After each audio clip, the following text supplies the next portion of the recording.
During 2021, the cost of consumer goods in the United States went up by an average of 7%. Food prices went up 6.3%. Gasoline prices alone went up a staggering 49.6%. All of this while the average hourly earnings across the US have gone up by just over 1%. Everything we're seeing around us paints a pretty bleak financial picture, and it's no surprise that more people than ever are looking for additional sources of income. From second jobs to renting extra rooms to driving for Uber or Lyft, they're all trying to bring home just a little bit more. But those aren't the only side hustles out there. More and more nerdy folks like us are becoming independent publishers in the tabletop gaming industry. Today, I'm going to talk about how you can get started as an indie publisher and bring home some extra cash, and maybe even make a career of it. From card games to board games to pen and paper games, the tabletop gaming industry was valued at $10.1 billion in 2021. That's a lot of dollars. Granted, a big share of that goes to large companies like Hasbro, Mattel, and Asmodee. But there's a lot left over, plenty for you to snag your own share. Before I get in too deep here, there are a lot of ways to make money in tabletop gaming. You could make your own board game, or your own card game, or get ad revenue from talking about games on YouTube. You could be a professional game master and charge people to play in your games. The sky is the limit and the audience is out there. But today, I'm going to focus on publishing content for tabletop role-playing games like Dungeons & Dragons. Digital publishing is a part of the industry that's super easy to get into. The barrier to entry is nearly non-existent. Pretty much anybody can become an independent publisher. So what do you need to get started? Well, just 3 things: a computer, some free software, and some creative ideas. First off, let's answer the question that's on everybody's lips. How much money can you make publishing content for tabletop RPGs? In short, a lot. Millions, in fact. I'll have more numbers for you later on, but Lunch Break Heroes alone grossed $112,000 in 2021. My goal for 2022 is over $250,000. This isn't chump change, and it's the kind of income that I think anyone with enough drive and creativity can achieve. Now that you know how much money is here, there's the question of how to get it into your pocket. The answer to that is one simple word: sales. If you want to publish content for tabletop RPGs, then making money is all about selling your content or access to your content. You create an adventure, you put it up for sale, and somebody buys it. After fees and whatnot, you get to keep what's left over as profit. It's a simple model that we're all used to seeing in our daily lives. The key to making steady money here, let alone good money, is to have a lot of things to sell. We call that a back catalog. A single publication by itself isn't likely to bring in very much money, but the more publications that you have out there, the more opportunities you have to make sales. Building a back catalog, though, is going to take time. This is a marathon, not a sprint.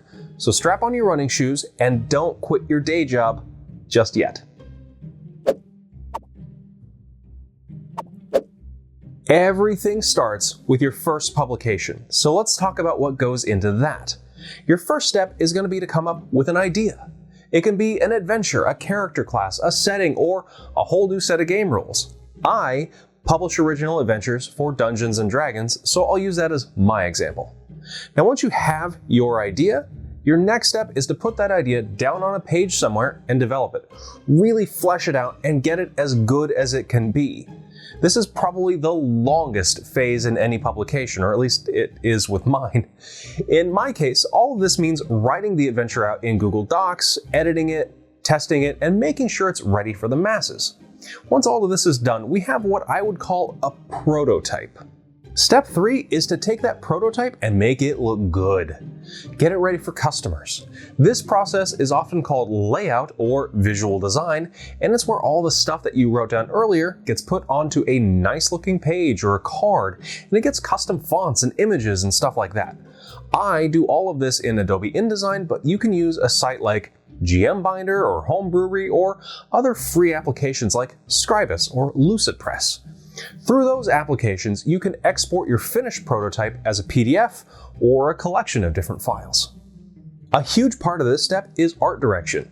It's no accident that RPG books are full of beautiful artwork. We've all been told not to judge a book by its cover, but damned if we don't all do it. RPG books are judged not just by their covers, but by all the artwork that's inside too. And I'll tell you right now, custom artwork is expensive, and rightly so. So given the high cost of custom artwork, how do you find artwork for your project without breaking the bank? Whatever you do, do not steal images that you don't have the rights to use. It's a crappy thing to do, and it can land you in legal trouble. Instead, use stock artwork, either from sites like Pixabay or Shutterstock, or, and here's an open secret, from Dean Spencer on DriveThruRPG. Seriously, Dean Spencer is the name behind a ton of the artwork that you're going to find in a lot of indie publications. He's as pervasive as they come, and he's super affordable. You can even save money by joining his Patreon and getting credits for artwork rather than having to purchase individual pieces. So if you go out and buy from Dean, tell him I said hi. At this point, with your idea having been written, put into layout, and through art direction, you have an actual product. This is something that you can sell to other people and start building your back catalog. Your next step, step 4, is to publish it and sell it. And that's where things get a bit messy. Now that you have a product, you need to sell it. In order to do that, it has to be put up for sale somewhere. And while you could print it out and stand on a street corner trying to hawk your wares, you're better off trying to sell it online. Various websites exist for just this sort of thing, so let's go over a few of the big ones. First up is DriveThruRPG.com. This is where you can publish anything that doesn't touch Wizards of the Coast's intellectual property. This is a huge marketplace, and a lot of people come there to buy stuff, so your chances of getting in front of potential customers is really good. The site takes 35% of all of your sales, and you aren't locked into any exclusivity deals, so you can sell on other places if you want to. However, if you want them to take an even smaller cut, 30%, you can choose to publish exclusively on DriveThruRPG. Next, we have Indie Press Revolution. If you're publishing a physical product like a book, or you've got your own RPG system, or heck, a deck of cards, they're a good outlet. IPR sells on consignment, and they take 30% of physical goods sales and 20% of digital goods sales. They might even take your product to a convention and show it to a whole bunch of people and help you get even broader exposure. Next is Patreon.com. They are amazing. It's probably the best way out there for consumers to show their support for content creators, and I honestly can't say enough good things about them. Lunch Break Heroes wouldn't be what it is today without Patreon and the thousands of amazing people that back us there. Now, if you want to join them and get some original adventures every month for as little as $1, go ahead and check us out using the link in the description down below. As a content creator, setting up a Patreon page is a cakewalk, and it's completely free. I tell every other content creator that the best time to set one up is yesterday. So, get cracking. So those 3 are the big independent publishing sites in my opinion. There are a lot of smaller ones out there, and if there are some that you think that I should have mentioned, let me know down in the comments below. But Steve, what about DMsGuild.com? Oh yeah, that. Alright, I guess we'll talk about the dragon in the room, and while we're on the subject, we might as well mention the red tape it keeps in its hoard. Love it or hate it, Dungeons & Dragons is the king of the tabletop RPG market. It's got the largest player base, and its market share keeps growing. In their last financial report, Hasbro reported that the revenue from D&D has grown for the 9th consecutive year. Now, with that growth and the massive market share, it makes sense to publish content for Dungeons & Dragons if you want to make money. After all, the customer is always right. Whatever they're buying is what you ought to be selling. When publishing and selling content for D&D, you have 2 paths that you can go down depending upon what you want to include in your product and where you want to sell it. In short, you can deal with dragons or you can forge your own path. D&D has a tremendous amount of history, lore, and content that you can include in your creations. From the Forgotten Realms, to Eberron, to Ravenloft, and beyond, you can hardly ask for a richer well of intellectual property to draw from. If you want to dip your bucket in that well and include things like Ravenloft and Strahd von Zarovich in your publication, there is one major restriction on where and how you can publish it. You can only sell it digitally through dmsguild.com. You cannot publish it anywhere else, in part or in full. Period. Half of every sale that you make through dmsguild.com goes to the site's owner, One Bookshelf, and Wizards of the Coast. The other half, of course, goes to you. So you only get to keep 50 cents of every dollar you bring in. It's either that, or you release it for free to everybody on the internet. Now, if you're sitting there thinking, Gee, I don't want to give away half of my revenue, then I think you're on the right track. You just might do okay in this industry. Instead, let's talk about how you can keep more money in your pockets by forging your own path. Alright, let's forget about Wizards of the Coast's intellectual property. Screw that noise. You don't want to be locked into an exclusive deal with dmsguild.com, and you don't want to give away half of your revenue. But that means you need to make something original. It can use the 5e rule set and content laid out in the system reference document, and it can use content released under the Open Gaming License, but otherwise, it's all you. With original ideas and creations, you can publish and sell your stuff nearly anywhere you like except for dmsguild.com. You can even sell through your own website or on amazon.com. You're leaving behind established intellectual property and one established marketplace, but you're opening yourself up to many other marketplaces and a world of possibilities.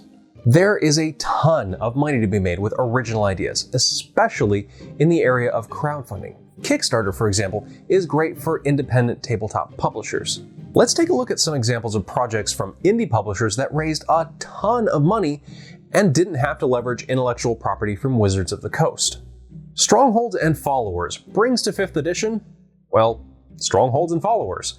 It was released by Matt Colville, a fellow RPG YouTuber, and it raised $2 million. Its follow-up, Kingdoms and Warfare, brought in $1.3 million. Seeker's Guide to Twisted Taverns is a collection of taverns and mysteries. It raised $1.6 million. Dungeons of Drakkenheim, created by the Dungeon Dudes, also fellow RPG YouTubers, raised $1.2 million. I, myself, am planning an anthology of horror adventures for 5th edition, and I can't wait to see what that brings in on Kickstarter. So go ahead and keep your eyes peeled for that. As you can see, there's a lot of money to be made here in this industry, especially if you're making something brand new and you're crowdfunding it. Your biggest challenge, aside from actually making something, is marketing. And that's where a lot of creators fall short. Our society has ingrained in us the idea that tooting our own horn and shouting, "Look what I can do," is a bad thing, that we should always be modest about our creations and let other people do the talking. Those are ideas that you need to get rid of as an independent publisher, especially when you're just starting out. When you're putting out your first publication, you are your biggest fan. In fact, you may be your only fan. Because of that, it's time to put away the shame and embarrassment that comes along with putting yourself out there. Take a deep breath and hold your creation up high. Tell everybody how great it is. Tell them why they'll like it and why it'll be great for their table. And then, be ready for people to tell you to shut up. Be ready to be downvoted to oblivion. Be ready to have your posts deleted, because that's what happens, especially on sites like Reddit. Nobody likes to be sold to, and most people harbor the idea that creators proudly showing off their creations is spam. But you know what? You gotta do it. Because until you can build a fan base that'll do your marketing for you, you're it, kid. The key is to find a way to market yourself that you're comfortable with and that you can keep up with. I built an audience on YouTube over the course of 3 years because I legitimately enjoy creating, editing, and releasing videos. You might prefer TikTok or Instagram. Maybe Facebook groups are your jam. Whatever you feel most comfortable with or excited about is where you should start getting the word out. It's gonna be a long road. Like I said, it's a marathon, not a sprint. But I believe in you. You got this. Now get out there, start creating, and make some money.